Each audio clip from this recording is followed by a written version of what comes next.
Hello everyone. In this video, we will try to see how we can quick start a React.js project. We will not go into the details about it, but we will just run a React.js app and we will see how it is getting hosted in the localhost. So that's the topic for today.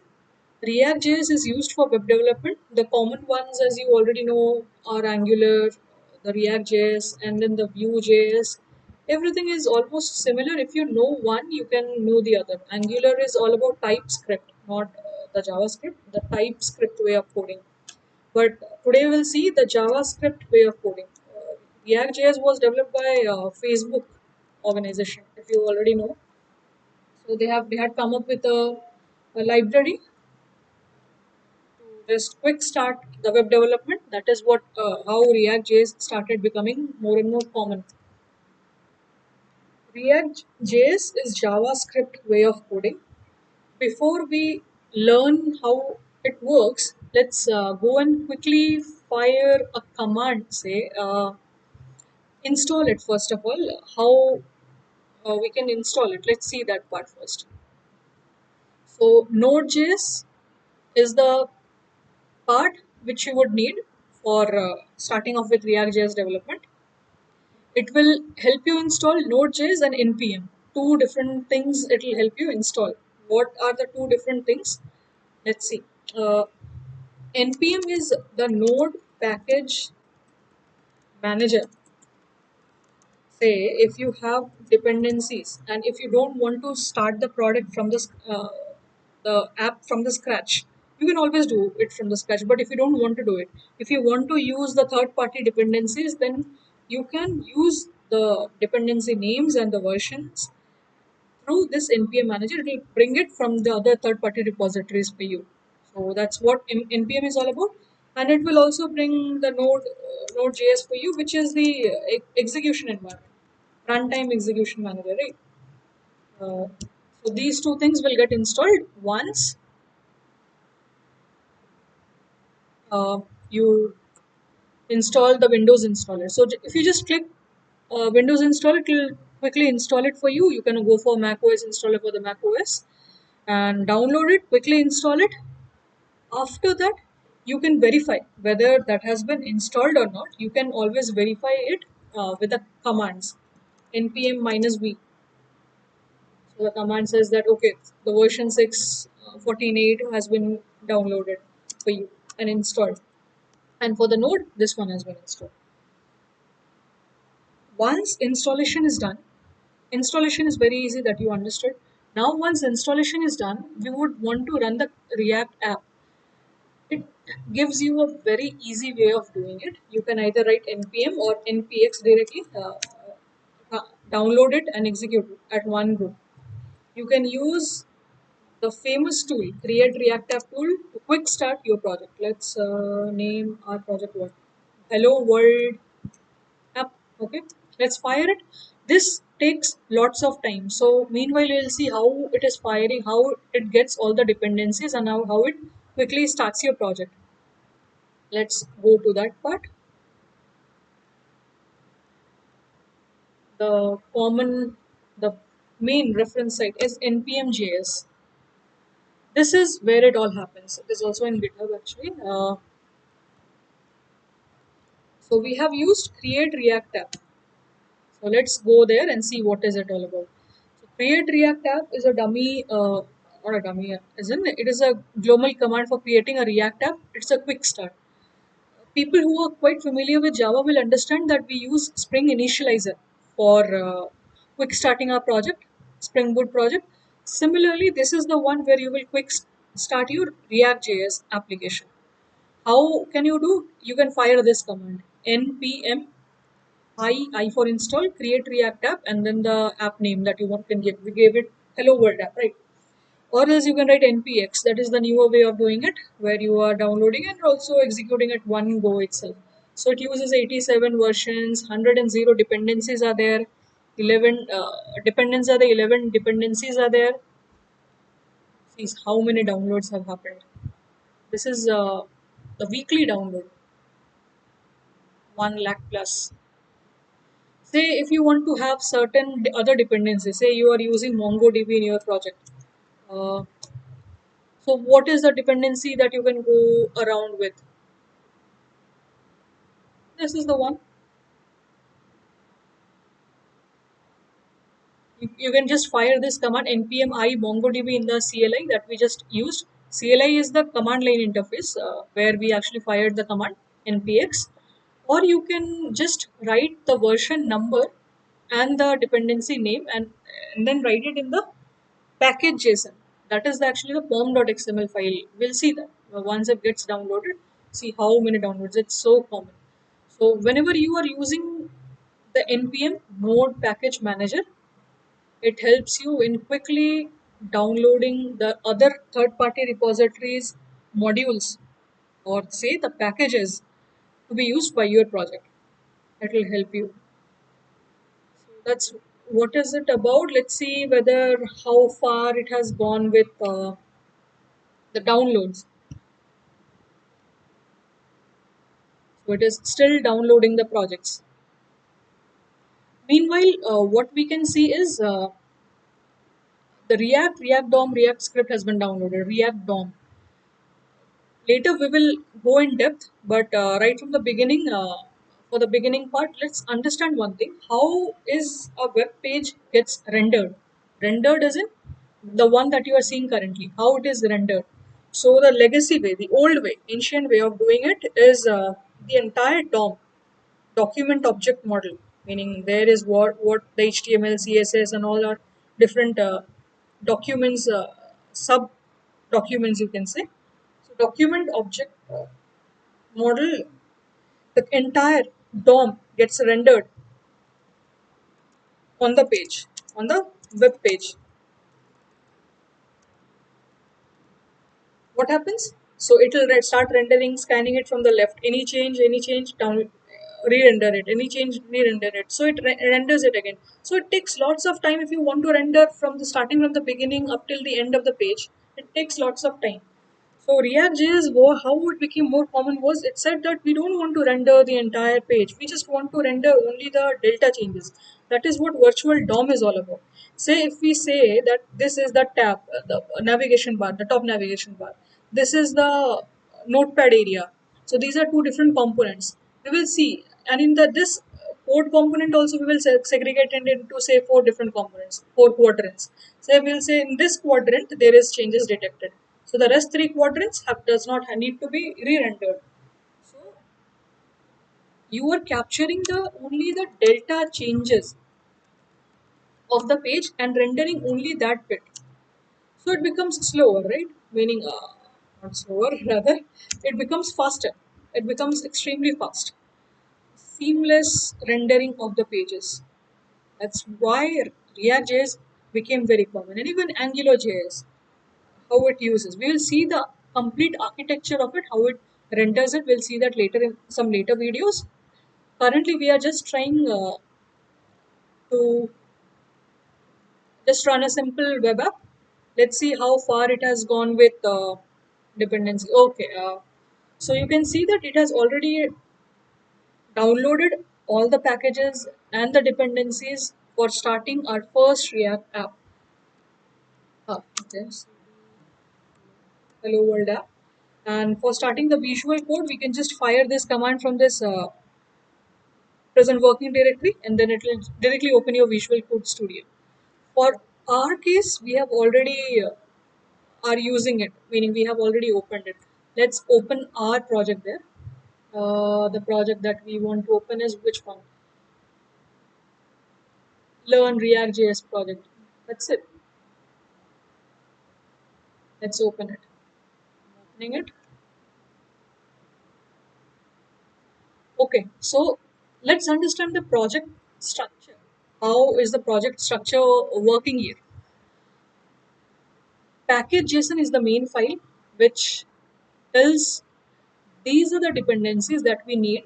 These are the pretty basic ones which gets downloaded when you use Create React app for starting the first application project. So you can always mention it here, say some more like MongoDB of this version, so and so version, you want to download it with the dependencies. Where are the dependencies getting downloaded? It gets downloaded in the node modules. You can see it's empty now. It's not open. Sorry, it's something is there, meaning all the node modules have got downloaded. Scripts. We will be working with the CLI scripts, right? We'll write npm start. It will quick start your project. So at the background, what runs? This is the command that actually runs at the background when you fire npm start command. You can this is for the testing whether you want to build it, then you can write eject it for something else. You can also configure your own command in this part. And for the ESLint, browserlint, you can see, we'll see that later in later videos. And how many search engines do you want to use this for development? That is it. So once, say there are ambiguous dependencies, two dependencies using the same common dependency, then which one to download? You have given two different versions to it. So you can see what has happened, where is the problem. You can see that in log JSON, package log JSON. We don't use it. Sorry, we don't use package log JSON. We don't change it also. Why? Because these are the dependencies that got downloaded and stored in node modules. We will not touch it. So this is something like the modified POM in Spring Boot project. If somebody has worked with Maven or Gradle, whatever, this is the modified POM that we see. So we will usually not touch it.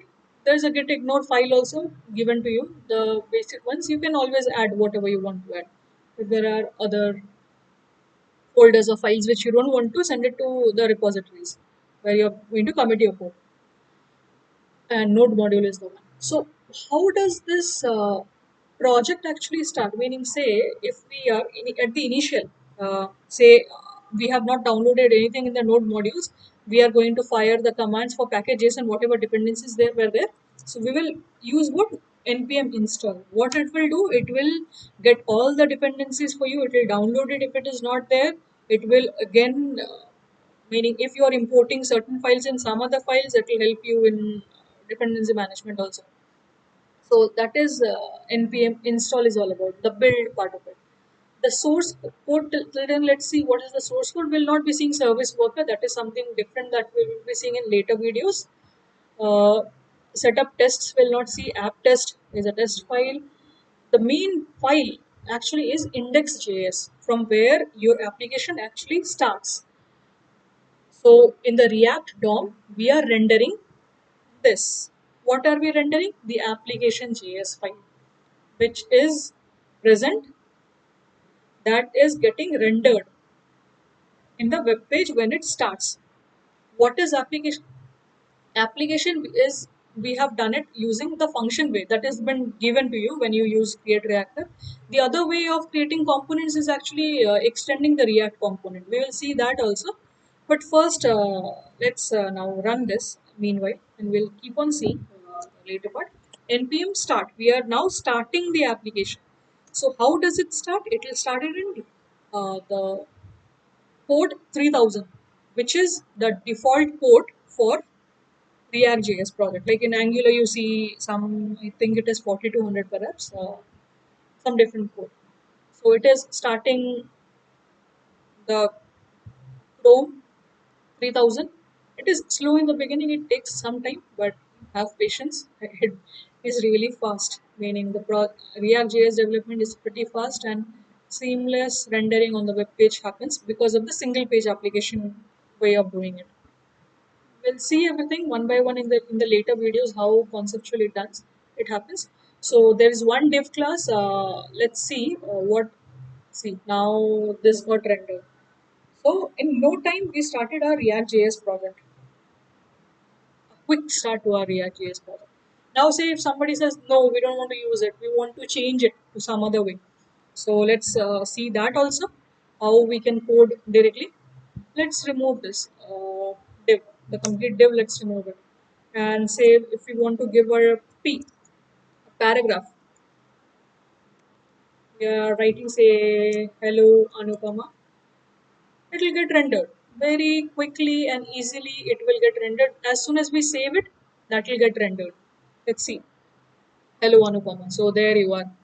Now let's see whether we can add another paragraph to it. Say another paragraph is, write something good thing. Good things.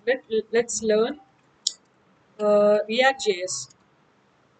But you can see there is a compilation error, some error it's saying. It's not able to understand. It's telling you parsing error. Adjacent JSX elements must be wrapped in an enclosing tag. Did you want to use a JSX fragment? JavaScript extended. So everything that you write inside is a JSX. One uh, common thing is that it only renders only one element at one go. This rendering happens. So we have used two different paragraphs. That means it understood it. It was not able to understand. It saw two different elements getting rendered. So it said, no, I will not be able to render. I will only be able to render it one element. So we have used now div, and we have used nesting of the sub elements, the paragraph elements in the main div element. So let's see how that gets rendered. See, now it's working, right? Hello, Anupama. Let's learn React JS. So that is how it works. Let's quickly see the other way of coding it. The other way of coding is the one that we are currently seeing is the function way of coding it. We can also quickly change it to class way of coding it, like class app extends. You can always extend the base class, the base component here we say. Everything is a component in React.js. Extends React component. And they always expect a render method that will be fired inside the component. So let's move everything inside the render method. So as soon as you save it, it again gets starts the server. Sorry, not a server, the application. Let's see what is written there. So there is some error that we can see.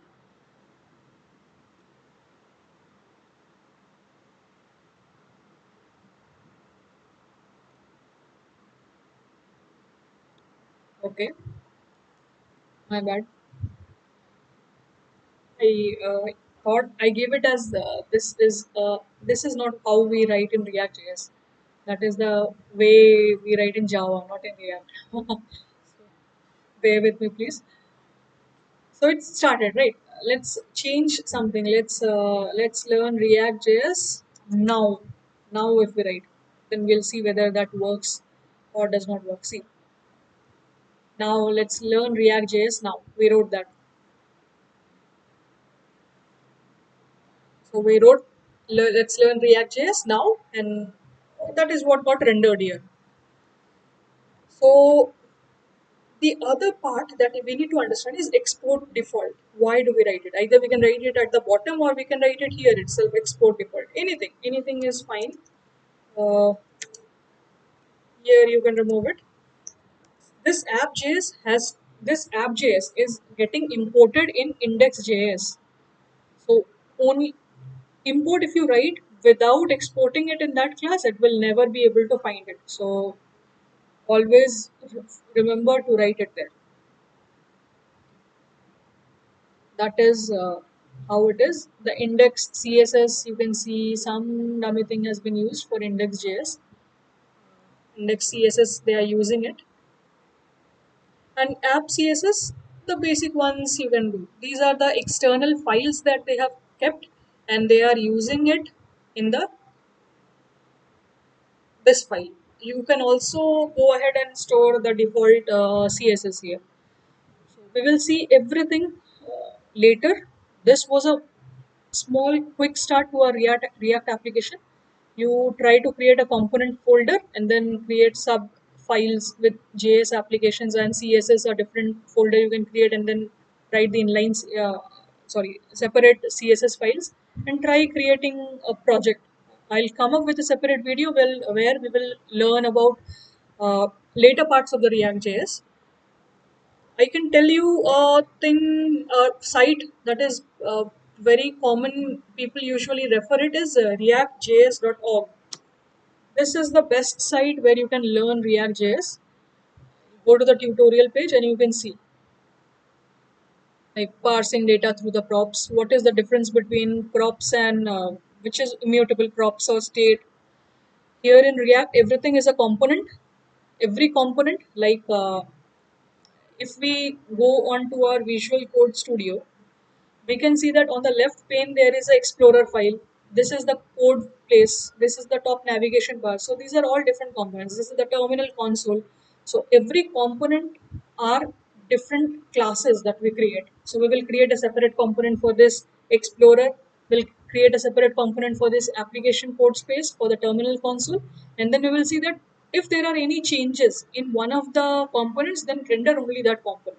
So it becomes easier. We don't need to render all different components at every time. We don't need to render the entire DOM. We just need to re-render the virtual DOM, whichever has changed. How do we take care of one single DOM? Sorry, virtual DOM. How do we do it? We can use the state management. We can have constructors where we will say a certain variable will be there. We'll see everything later in the later video. So the constructor state management will see also the Redux saga, how we are doing the state management. We'll see that in later videos. So that's it for now, people. Happy learning, React.js. Thank you.